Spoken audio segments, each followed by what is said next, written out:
Alright guys, welcome back. Today I'm going to go down a little bit and make my tutorials a little bit more simple, and today we're going to be making a ham and cheese sandwich. So without further ado, let's begin. Alright, let's begin. Now first thing, I actually brought back this down here where you can see what buttons I'm pressing. So yeah, that's kind of handy, because I feel like some beginners might not know what keys I'm pressing, because like one time I was just following a tutorial and he did this thing and I was just confused, like what is he pressing, and I noticed, hey, I didn't show mine too. So yeah, from now on I will be putting this here. I feel like there was in the past, but ever since I moved I just forgot about it. So yeah, without any more like excuses, let's begin actually. Okay, so first thing, we're gonna turn this cube to a triangle. So let's just click to select it, tap into edit mode, and select this edge. Now what you're gonna do is try to move it as close to the center right here as possible, and you're done actually. But if you want to be more precise, you can kind of select the center one, just the top, and then select this one. It can be this side or this side, it doesn't really matter. And then make sure there's one selected after or before, and press M for merge, and then select like at last.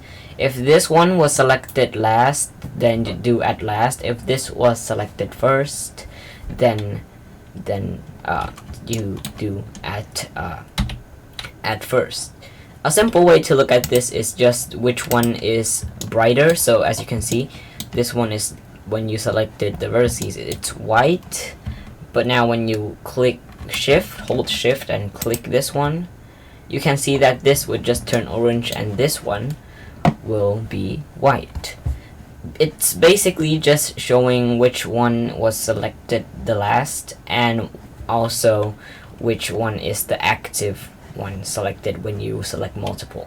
So if it's like this, then we can do merge at first, since we want it to merge right here like this. Oh wait, not merge at first. Okay, so now we can also do this.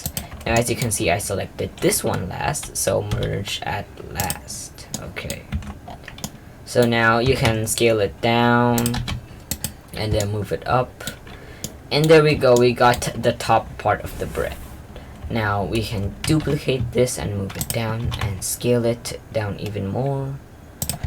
Now we're just gonna make the ham, and I don't think that the size of the ham should be perfectly fit with the sandwich. So as you can see, the origin is right here. If you reset the origin, then you might have to restart. But anyways, as you can see, the origin is in the middle right here. So if you scale it, Shift Z, it would just scale to the middle. So that's very handy when we're trying to adjust the size. So now let's duplicate this, and now we're gonna make the cheese. Now I feel like the cheese could be a little bit thicker and a little bit bigger than the ham. And there we go. So now we have the cheese and the ham. Now what you can do for the cheese is apply, Control A, apply the scale, then give it a bevel modifier right here, and lower the amount 0.001 maybe. Bam.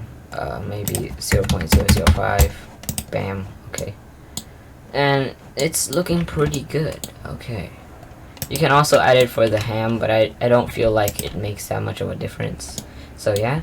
So now let's kind of adjust the layers like this. Maybe look from the X and move this one up, and then just maybe duplicate it. If you want to add like vegetables and stuff, go ahead. I think that's a good idea, but for the sake of this video, it's a ham and cheese sandwich, so I'm gonna go with it. Okay, so you can add as much layers as you want.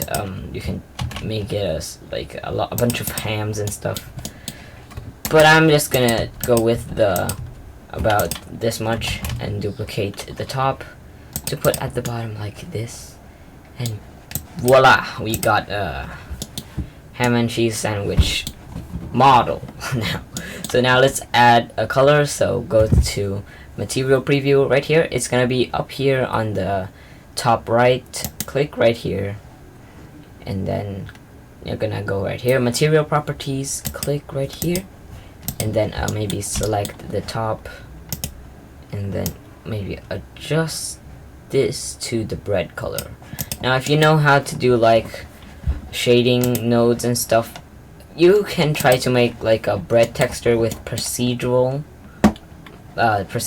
textures, but I feel like most people doing this tutorial is probably new to Blender, so we're just gonna keep that out of the way first.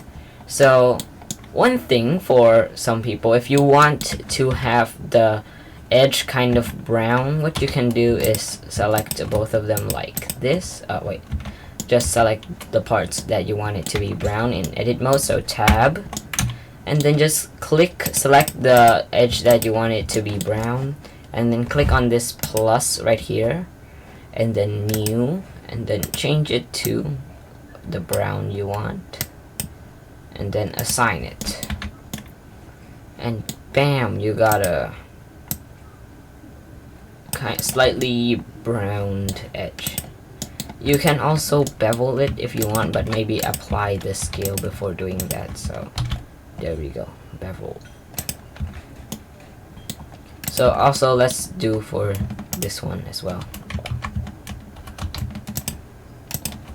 Okay. But now when you add a new one that already has a texture, a material, you can click right here and click right here and assign it, so you don't always have to make a new one. But now, I don't really think you need to do this side, because it's technically a square bread that you just cut in half. So I think just this too is good enough. Okay, now let's make the ham and cheese. So according to what I did, the cheese is slightly bigger, so let's do the ham first. So what you can do is close this and press new, and then just change it to like a pinkish color, whatever you think looks like a ham. And then since you select the other hams already, and probably one is gonna change the color and the other two is, or other other hams will not change, and that's because the selected object, as you can see, this orange is slightly brighter than this orange, is the active object, basically the last selected. So you need to press Ctrl L and link materials, so that it will take the material for this one and put it as the other one selected.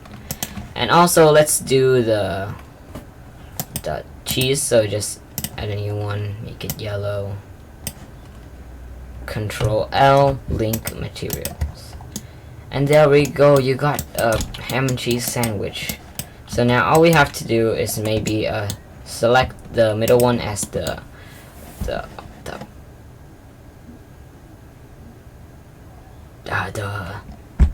active object, and Control L, not Control L, Control J.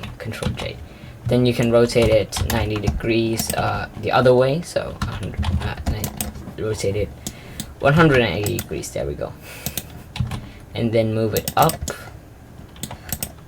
And there you go, you got a sandwich. Now, after this, you can use it to go put it in your Unity project. You can go make a scene, make a movie. You can do literally whatever you want with it. So that should be the end of this video. Hope you guys enjoyed it. I know it might have been short, and I saw like the last few videos, especially the cookie geometry node one, did pretty well. I got 2 comments and I barely get a single comment, so that was very appreciated. So yeah, if you want me to do anything that you might think it's a good idea, please leave a comment. I really want some advice and criticisms. So yeah, hope you guys enjoyed the video. Please leave a like and hit subscribe, and I'll see you guys soon. Bye bye.